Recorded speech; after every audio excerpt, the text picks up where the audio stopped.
नमस्कार साथियों, जय श्री श्याम। स्वागत है आपका हमारे इस वीडियो में। आज की इस वीडियो में आपको कार्तिक पूर्णिमा व्रत कथा के बारे में बताऊंगा। कार्तिक माह के शुक्ल पक्ष की पूर्णिमा तिथि बहुत ही खास होती है और इसे कार्तिक पूर्णिमा के नाम से जाना जाता है। इस दिन पवित्र नदी गंगा में स्नान का विशेष महत्व माना गया है और स्नान के बाद दान व दीपदान करने से देवताओं का आशीर्वाद मिलता है। कार्तिक पूर्णिमा 2024 पंचांग के अनुसार 15 नवंबर को है। इस दिन लोग व्रत उपवास रखते हैं। कहते हैं कि कार्तिक पूर्णिमा के दिन गंगा स्नान करने और व्रत रखने से व्यक्ति के सभी पाप व कष्ट मिट जाते हैं, साथ ही सुख समृद्धि और सौभाग्य का आशीर्वाद मिलता है।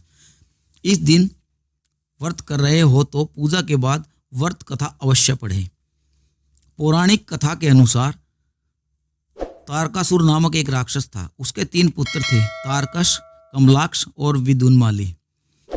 तारकासुर ने धरती व स्वर्ग पर आतंक मचा रखा था और इससे परेशान होकर देवताओं ने भगवान शिव से उसका अंत करने की प्रार्थना की, जिसके बाद भगवान शिव ने तारकासुर का वध कर दिया।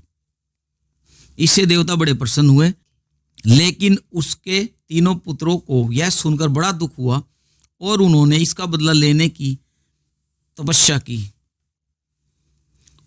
उसकी तपस्या से प्रसन्न होकर ब्रह्मा जी ने तीनों से वरदान मांगने को कहा। तीनों ने ब्रह्मा जी से अमर होने का वरदान मांगा, लेकिन ब्रह्मा जी ने उन्हें इसके अलावा कोई दूसरा वरदान मांगने को कहा।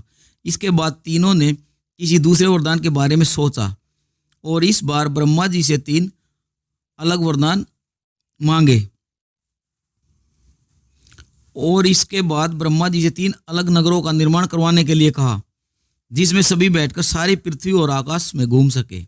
1000 साल बाद जब हम मिले और हम तीनों के नगर मिलकर एक हो जाएं और जो देवता तीनों नगरों को एक ही बाण से नष्ट करने की क्षमता रखता है, वही हमारी मृत्यु का कारण हो। ब्रह्मा जी ने उन्हें यह वरदान दिया। ब्रह्मा जी के कहने पर मैदानों ने उनके लिए 3 नगरों का निर्माण किया। तारकश के लिए सोने का, कमला के लिए चांदी का और विदुमाली के लिए लोहे का नगर बनाया। तीनों ने मिलकर तीनों लोकों पर अपना अधिकार जमा लिया। इंद्र देवता ने इन तीनों राक्षसों से भयभीत होकर भगवान शंकर की शरण में गए। इंद्र की बात सुन भगवान शिव ने दानों का नाश करने के लिए एक दिव्य रथ का निर्माण किया।